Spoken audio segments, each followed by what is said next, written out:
Bismillahir Rahmanir Rahim. Welcome to Easy English Learning Academy.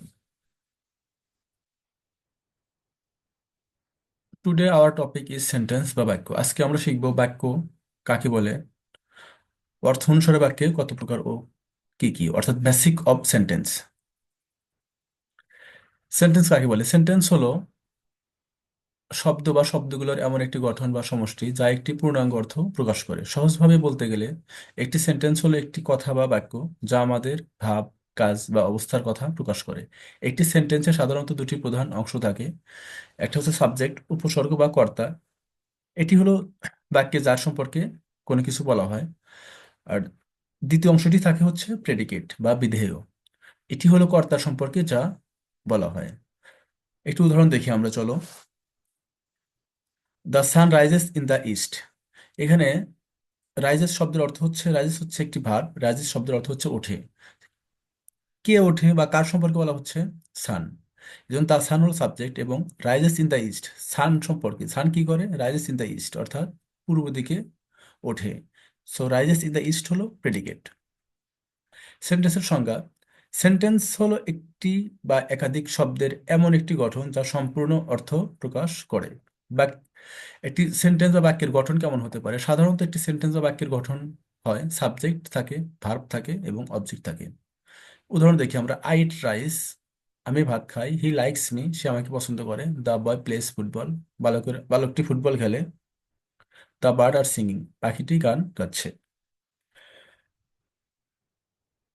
Verb বা কাজ: যে word দ্বারা কোনো কিছু করা, যাওয়া, হওয়া, খাওয়া ইত্যাদি বোঝা তাকে ভার্ব বলে। যেমন গো মানে যাওয়া, ইট মানে খাওয়া, ডু মানে করা, ওয়ার্ক মানে কাজ করা, কাম মানে আসা, রাইট মানে লেখা, রিড মানে পড়া ইত্যাদি। এখন একটি সেন্টেন্স সাবজেক্ট আবার কিভাবে চিনবো? একটি সেন্টেন্স সাবজেক্ট চেনার উপায়: ভার্বকে, একটা সেন্টেন্সের ভার্বকে কে বা কারা দ্বারা প্রশ্ন করলে যে উত্তর পাওয়া যায় তাই সাবজেক্ট। উপরে বাক্য ছিল I eat rice, so it মানে কি? খাওয়া। ইট কে খায় যদি প্রশ্ন করি তাহলে উত্তর হবে আমি খাই। এরকম ভাবে হি, দা বয়, দা বার্ড ইত্যাদি ছিল উপরে বাক্যে সাবজেক্ট। অবজেক্ট চেনার উপায়: ভার্বকে কি বা কারা দ্বারা প্রশ্ন করলে যে উত্তর পাওয়া যায় তাই আমাদের অবজেক্ট। যেমন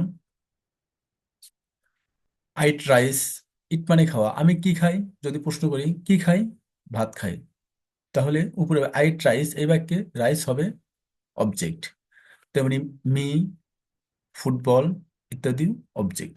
অর্থ অনুসারে সেন্টেন্সের প্রকারভেদ: অর্থ বা উদ্দেশ্যের ভিত্তিতে সেন্টেন্স মোট 5 প্রকারের হতে পারে।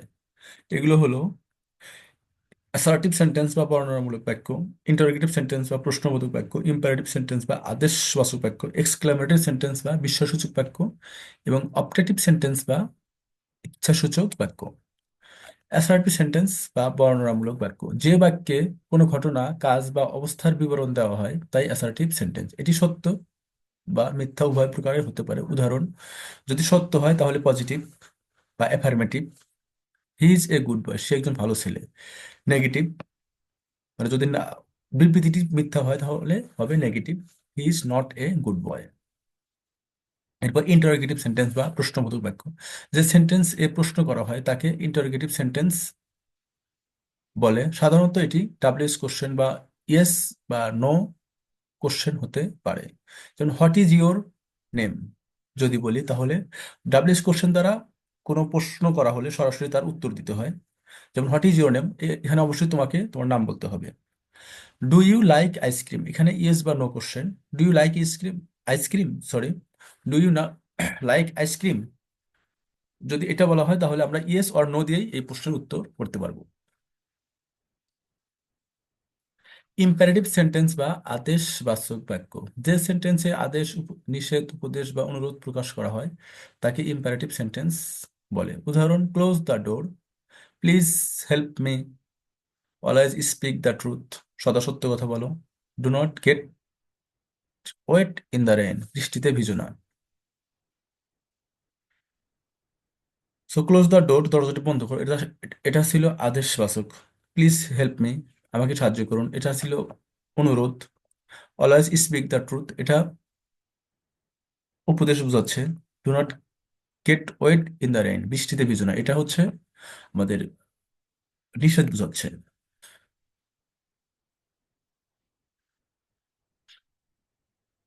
ইম্পারেটিভ সেন্টেন্সের পর এক্সক্লেমেটরি সেন্টেন্স, যে সেন্টেন্স এ আনন্দ, দুঃখ, বিস্ময় বা উচ্ছ্বাস প্রকাশ পায় তাকে এক্সক্লেমেটরি সেন্টেন্স বলে।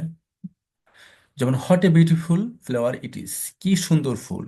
অ্যালাস হি ইজ ডেড, হায় সে মারা গেছে। অপটেটিভ সেন্টেন্স বা ইচ্ছাসূচক বাক্য, যে সেন্টেন্সে প্রার্থনা, আশীর্বাদ বা কোনো শুভ কামনা প্রকাশ করা হয় তাকে অপটেটিভ সেন্টেন্স বলে। উদাহরণ, মে ইউ লিভ লং, তুমি দীর্ঘজীবী হও। Wish you all the best, তোমার জন্য শুভ কামনা। সো গুড বাই, আজকের ক্লাসটা এখানে শেষ করছি। ভিডিওটি দেখে তোমরা সেন্টেন্সের বেসিক সম্বন্ধে একদম ভালো একটা ধারণা পেতে পারো। সো সবাই কন্টিনিউ করো।